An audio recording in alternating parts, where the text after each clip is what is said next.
everyone, Bren here. Welcome to this week's garden update located in New South Wales, Australia. And I am telling you, we are breaking some records here because it's officially the wettest year since records began here in the Sydney region. Just looking at my hair, it's so frizzy. The chair I'm sitting on is sinking into the ground and there's just mud everywhere. But you know, I can't complain. I think I would prefer this weather over the drought that we had back in 2019. Like, that was a real shocker, especially when you're on the water restrictions, and it's a real struggle just to keep plants alive, let alone have them thrive at all. Anyway, today I thought what we would do is pick a few of the more delicate flowers growing here, which I know won't be able to handle the heavy drops of rain. They'll be wrecked by, Sunday, so why not just pick them today and enjoy them inside. I'll also share with you a tomato planting tip and a few other tips along the way. We'll just take a general look around and see what's growing. So please just sit back and relax for a few minutes and let's get into it now.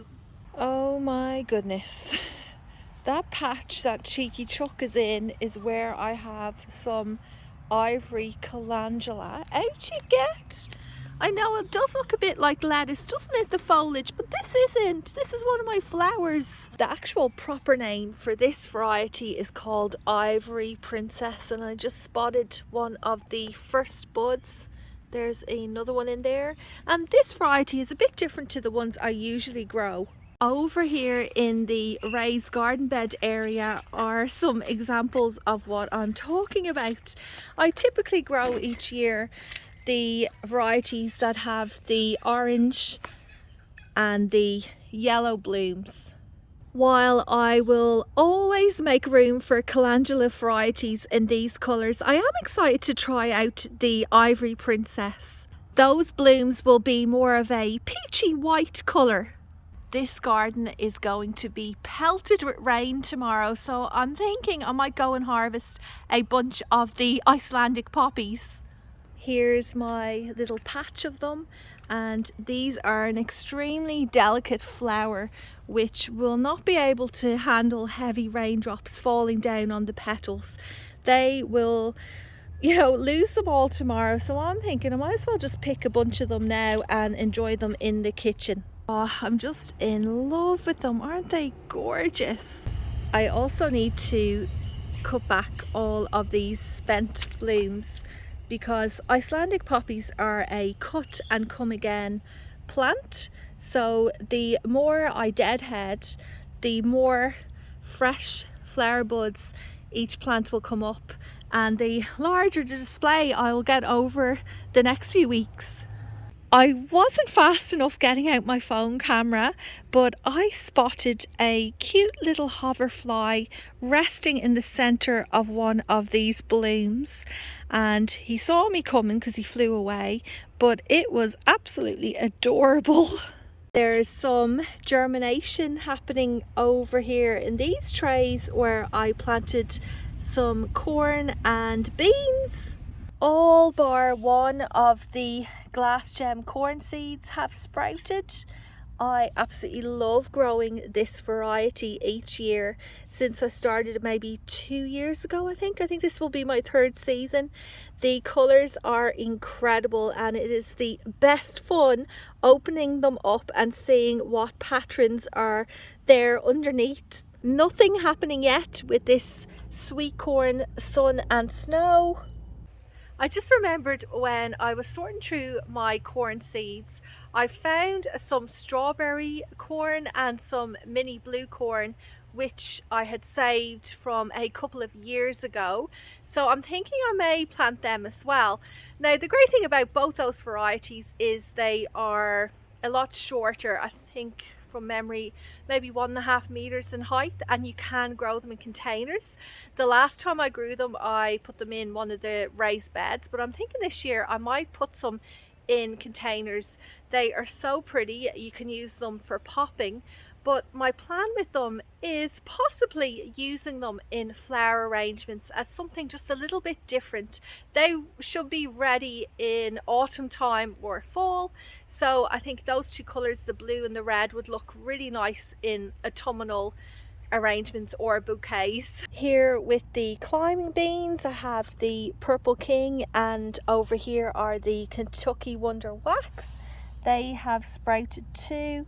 You know what, I probably should have put them into deeper cells. Like, these ones are probably a little bit too shallow for them. I'm down at the very back of our property here in the fan garden where I did a bit of work this week.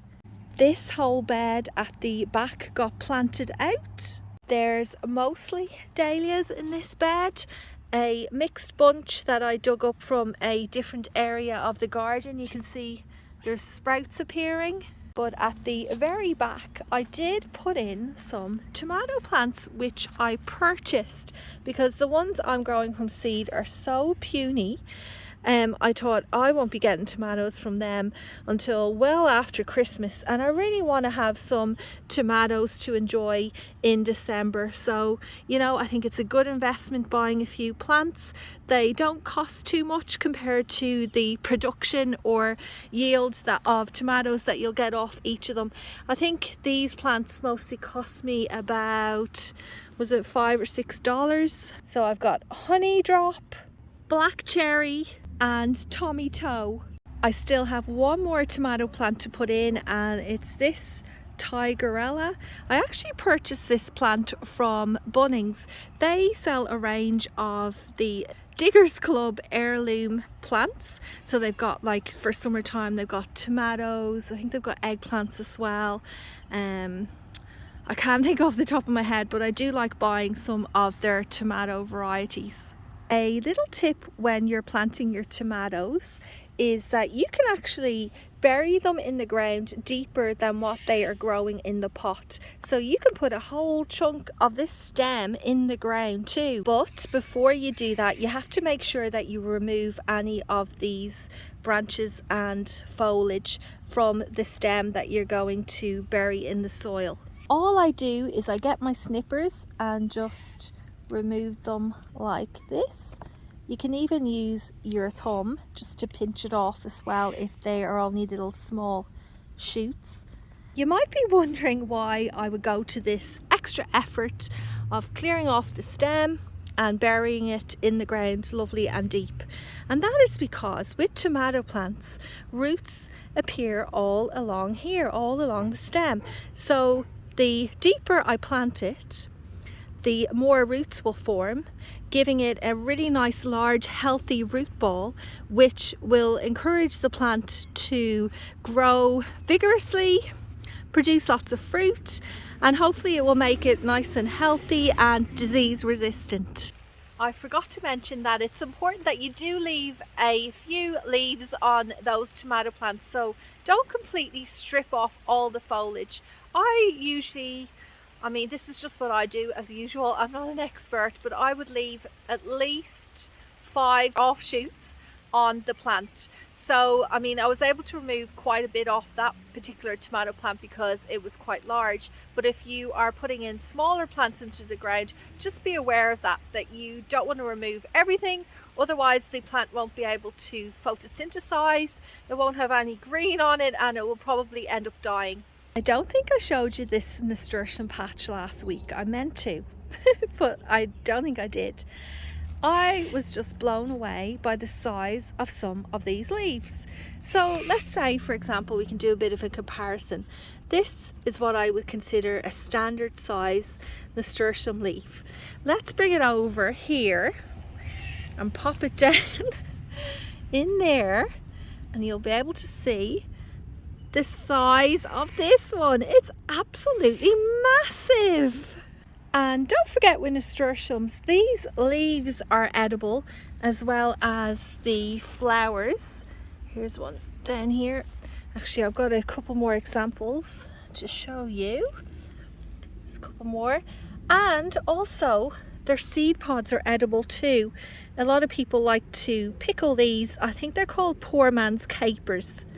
Actually, I've just remembered, I'm going to put up on the screen now what I cooked with all of that food that I harvested last week. Remember I said I'd show you what dish I put together? So I ended up roasting the fennel. Then with the other ingredients I made a really nice colourful salad, and with both of them I just cooked up some fish. This was a pre-made frozen fish. It's from New Zealand. I put it in the air fryer and the whole meal was quite tasty. I cleared this area out a couple of days ago and put in some cinnia seedlings, although they're still very small. You can see one there, and there's maybe about 12 or so in this spot, but I do want to extend the bed out further. However, I've got a little bit of an issue.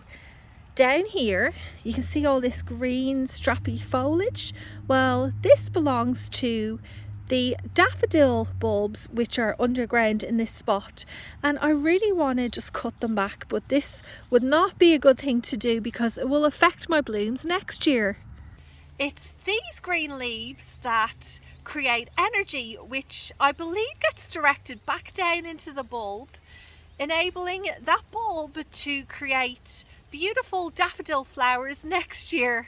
Here's a bit of an update on the stock seedlings which I purchased at a bargain a few weeks back. $2. I think there was around 6 or 8 in each punnet, and they are beginning to bloom. The smell from this bed is incredible, and you can see there maybe attracting the insects too. A lovely little hoverfly having a feed. There is a bit of an issue in here. I don't know if you've spotted it, but the plants are not growing upright. Most of them have flopped over, which is a little bit irritating because it just makes it more tricky to get nice long stems for the vase. So I'm thinking in here it may just end up being little small short stems for garden posies in jars. I think I figured out why all of these stems are flopping over. It may possibly be because they're searching for sunlight. Now, when I planted these back during winter, the mulberry tree that they're growing under was dormant, but now it's covered in leaves, and potentially I'm thinking maybe the flowers are just looking for the light and they are not getting it at the moment. They're kind of in semi-shade. Perhaps, I don't know, I could be wrong. What do you guys reckon? Well, I think that's about it for this week, everyone. It's beginning to rain. It looks like this wet weekend is starting already. I hope everyone who lives in this part of the world along the east coast of Australia stays safe this weekend. It could be a bit full on for us, I reckon. Hopefully there won't be too much flooding. We'll just have to wait and see, I guess. Anyway, thanks so much for watching, and I'll see you again next Friday.